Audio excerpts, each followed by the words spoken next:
Hi everybody, my name is Diana Zubilevich. I am a senior at Princeton High School and the organizer of this rally. Organizing this event has been so inspiring. I've learned a lot and met so many great people from Moms Demand Action, the Peace Coalition, and League of Women's Voters, all of which have helped me with putting everything together. I'd also like to thank all of you for coming here today and being part of this huge movement. Without all of you, none of this would be happening or possible.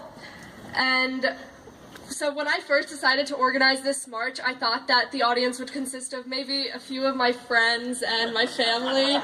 So seeing all of you here today is really incredible. So as you all may know, this movement was first started by a group of high school students from Stoneman Douglas High School in Parkland, Florida.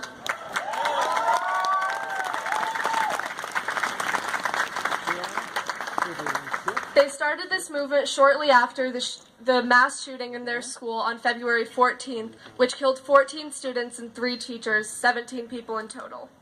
When I first heard about the mass shooting, I had no idea how to react. I felt sad, angry, and scared, but above all of that, I had an overwhelming feeling of disappointment in our nation and in our government. Living in America, we're always taught to be very patriotic and have a lot of pride in our country. And I think that to a certain extent that patriotism can be very empowering and motivate us to be better as a society and work towards positive change like we're all doing right now. But I also believe that a country consists of more than just their society.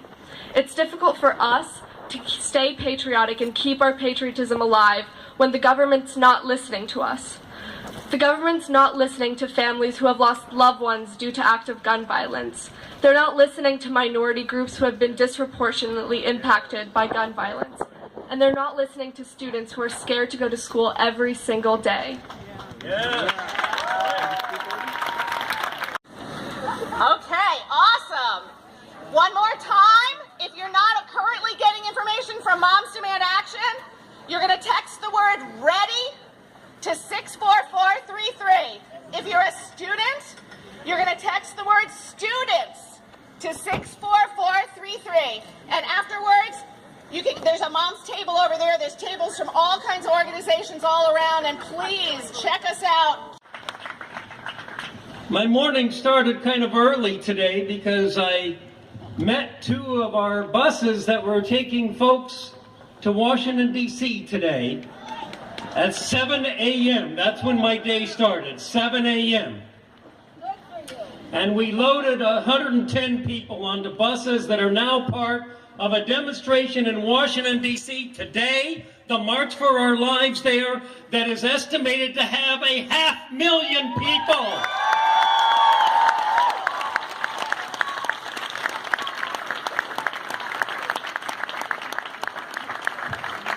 And then I got home for a little bit of breakfast in between. I drove up to Westfield and spoke to a rally like this one there.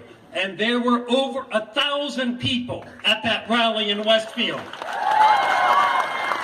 And it was led by young people just like this rally today. Let's give them a hand. We are not afraid. We are not afraid. We are not afraid today.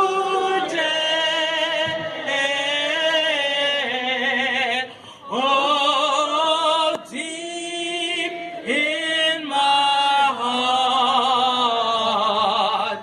I do believe we are not afraid today. God bless you. But we must not allow ourselves to move from a place of anger. Love must be our guiding light. Love of our children, love of humanity, love of life. As the Reverend Dr. Martin Luther King Jr. said, darkness cannot drive out the darkness. Only light can do that. Hate cannot drive out hate. Only love can do that. So let love be our banner and let life be our cause.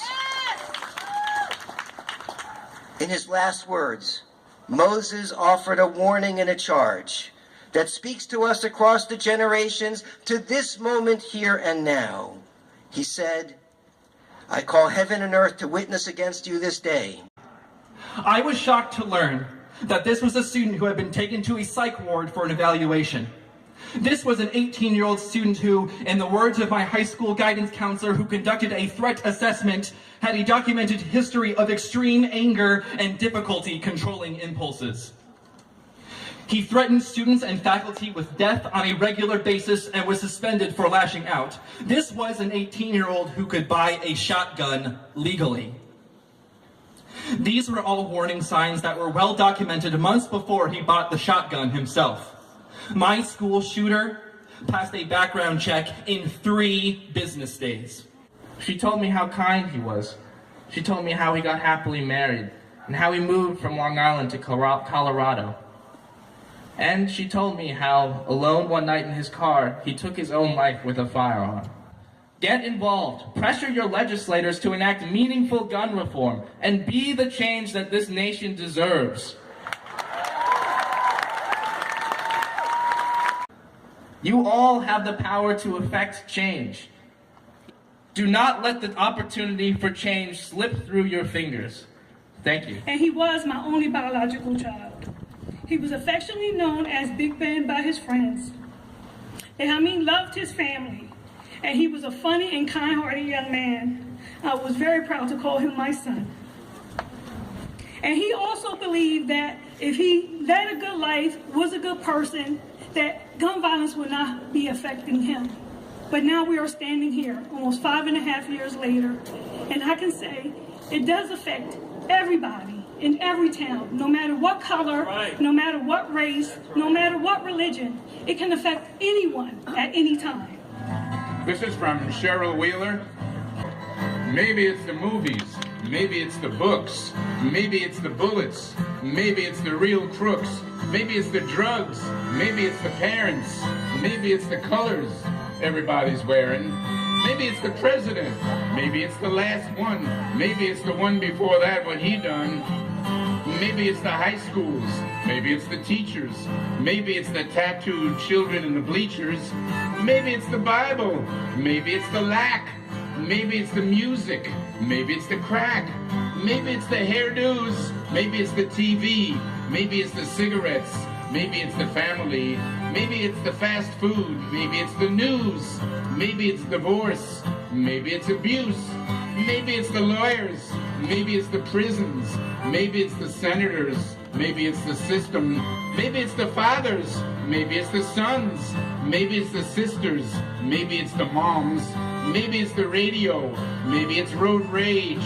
maybe El Nino or UV rays, maybe it's the army, maybe it's the liquor, maybe it's the papers, maybe the militia, maybe it's the athletes, maybe the ads, maybe it's the sports fans, maybe it's a fad, maybe it's the magazines, maybe it's the internet, maybe it's the lottery, maybe it's the immigrants, maybe it's taxes, big business, maybe it's the KKK and the skinheads, maybe it's the communists, maybe it's the Catholics, maybe it's the hippies, maybe it's the addicts, maybe it's the art, maybe it's the sex, maybe it's the homeless, maybe it's the banks, maybe it's the clear cut, maybe it's the ozone, maybe it's the chemicals, maybe it's the car phone, maybe it's the fertilizer, maybe it's the nose rings, maybe it's the end, but I know one thing.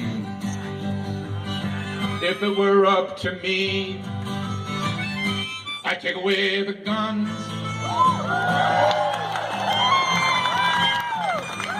I'd take away the guns. I'd take away the guns. Yeah.